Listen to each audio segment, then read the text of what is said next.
everyone, this is Leslie with the Plaid Poodle, and today I'm going to show you how I made these cute little baskets.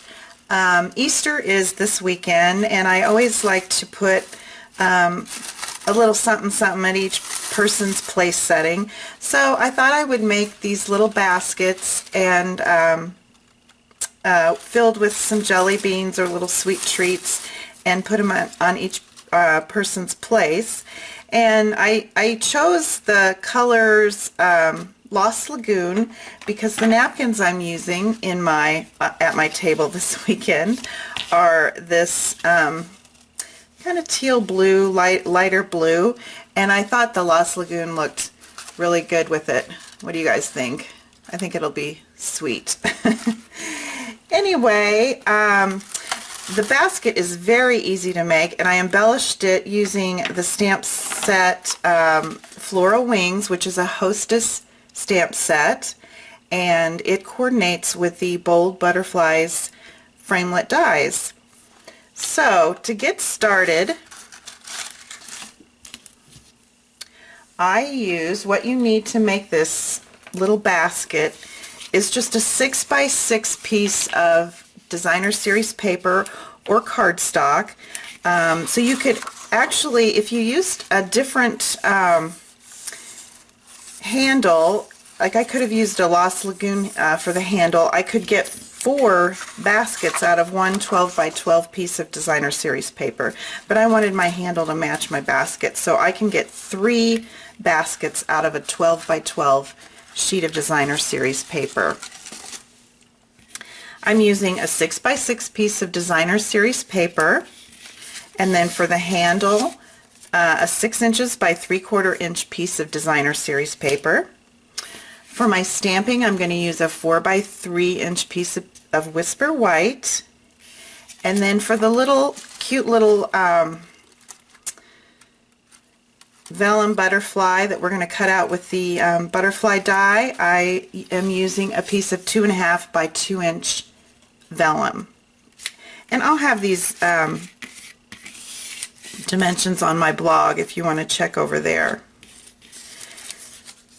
Okay, so the first thing you do with your 6x6 piece of designer series paper is just score it at 2 inches on all sides. This basket is so simple, you're not going to believe it. That's what I love. So you can put together many at the same time. So I'm just going to use my Stampin' trimmer and the scoring blade, and I'm going to score it at 2 inches on all 4 sides.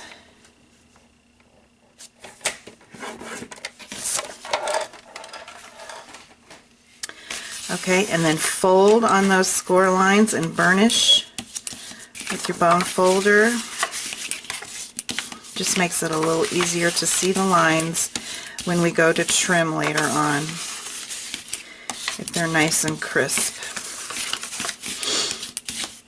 Okay, now you're going to have kind of a tic-tac-toe board. You're going to have 6 different sections, and I'm going to pick a side, and it doesn't matter because my pattern is polka dot and it doesn't run in any direction, so it doesn't matter which side I choose. If I had a running pattern, I would have to be careful that when my basket was assembled, it would line up. Like if I was using these words, I'd want this to be the side of my basket, so I would cut on this side, but since I'm using the polka dot side, it's not going to matter.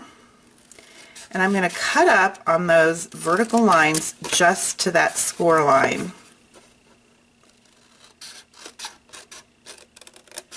On both sides.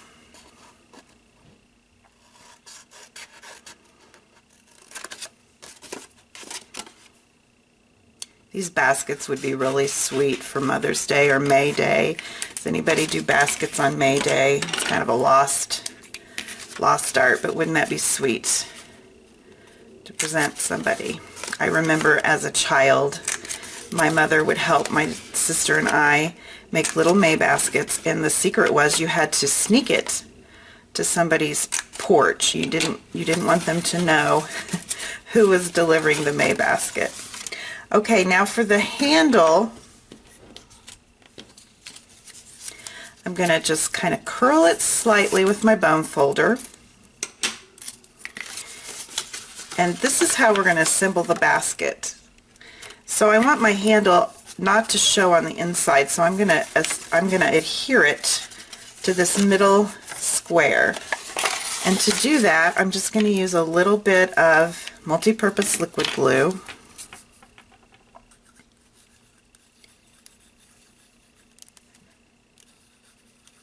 This is something that I've had in my craft room forever, and I would use it occasionally, but I have really fallen in love with it. It gives you a really I'm going to put adhesive on both sides. It just really is a strong adhesive, but it also gives you a little give so that when you're working with your basket or your project, there's not an instant adherence. You can kind of move it around before it dries, but once it is dried, it is a strong adhesive. Okay, now I'm going to take a little glue and just, it doesn't take very much, and bring that side over. And you could use any other adhesive. You could use some sticky strip.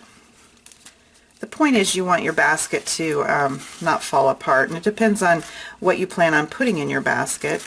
I'm just going to put some small candies, some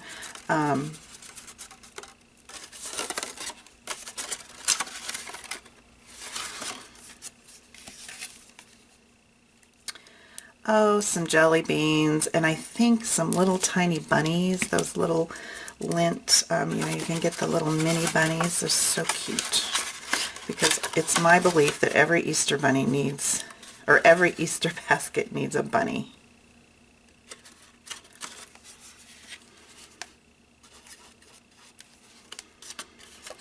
And I just think it's adorable.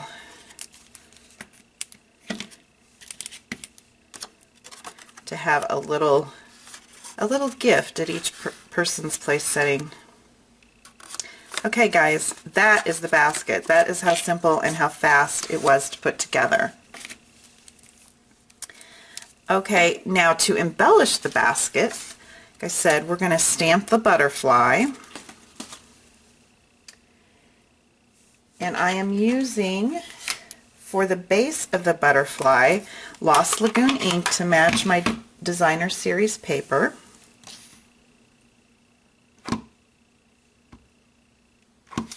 And I don't have to be real careful because I'm going to cut this out with a die on how I place it on my cardstock. But I did want to mention we're using a two-step, actually it's a three-step stamp, and it's made of photopolymer, and each stamp has this little arrow that juts out, which is showing that's the top of the stamp. And I'll show you when I go to the second step why that's important. I want to pay attention to where that arrow is, and I could even put a little tick mark on my paper since I am going to cut it out anyway. But this one's easy because everybody knows where the top of the butterfly is. But for a floral multi-step stamp, it might be easier to know where the top is. Okay, now for these little flower, I'm going to use the second step, and you'll see there's the arrow. So I'm going to make sure when I stamp that that arrow is at the top, and it should line up with the open spaces on the stamp. And for this second layer, I'm adding a little deeper color. It's Island Indigo. I'm going to try to do this the best I can without getting my head right in the camera. I like to get right over top. I think I did pretty good. There we go. Okay, and then the final third step, I'm using the Pear Pizzazz. And this is the leaves. And again, there's the little arrow, so I just need to make sure that that arrow, when I stamp, is up to the top, and it should fill in all these little white, leftover white spaces.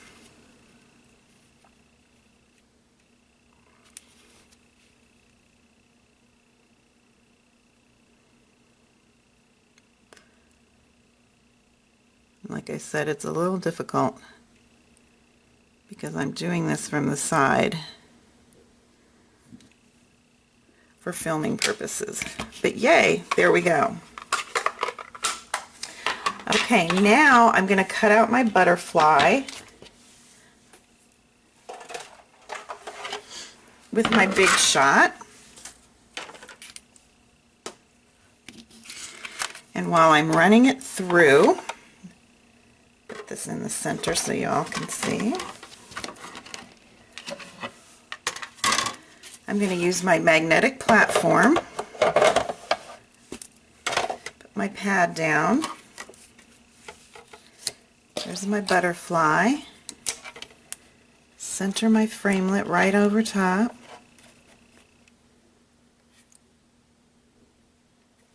and I'm going to have room now to put my vellum, my 2.5 by 2 inch piece of vellum, and this cute, wait till you see it when it's cut out, I call it a lacy butterfly. And then I'm going to put my other cutting pad on top and just run it through the Big Shot.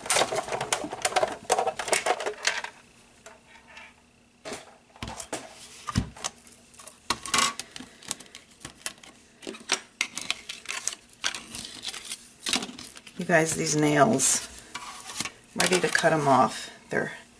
Makes it a little difficult to get things done. Now this will just pop right out. There you go. Isn't that sweet? I love my Big Shot. And this one, Stampin' Up! Has a new tool. If I can find it. I thought I had it right in front. Here we go. It's the Big Shot die brush, and because this stamp has all these little intricate details, this die brush, it comes with this little foam pad, and you can just run that die brush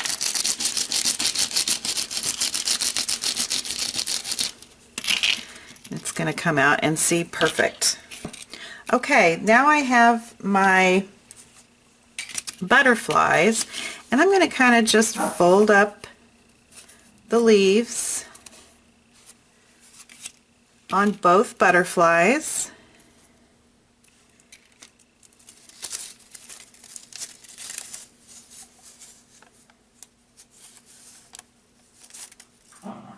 And then I'm just going to use a little mini glue dot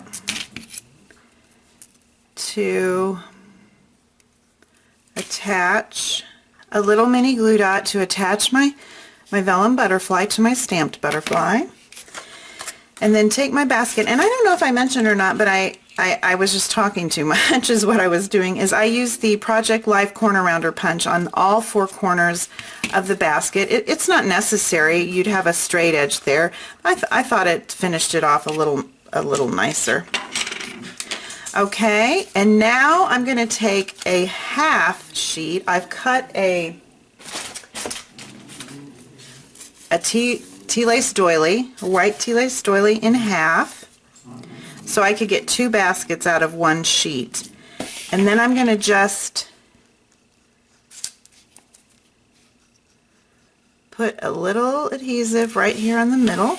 It doesn't take much, because like I said, this adhesive is very strong, and once it's there, it's there. Okay.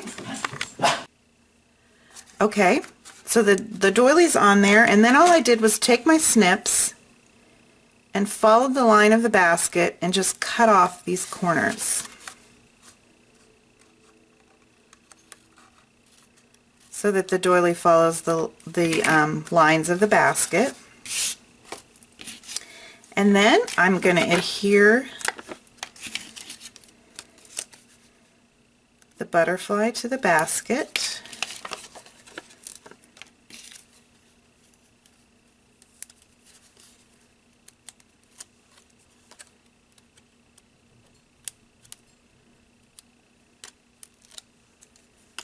with some Stampin' Dimensionals.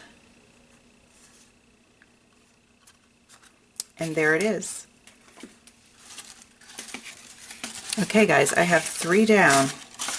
Let's see, how many am I having for dinner? 10, so I've got a few more to go. Thanks for joining me today, and like I said, I will put the dimensions of everything I used in today's project on my blog, www.theplaidpoodle.com. You can check it all out there, and if you have any questions, you can leave questions there or send me an email. So subscribe to my channel for more ideas and inspiration for paper crafting. Thanks again. Bye-bye.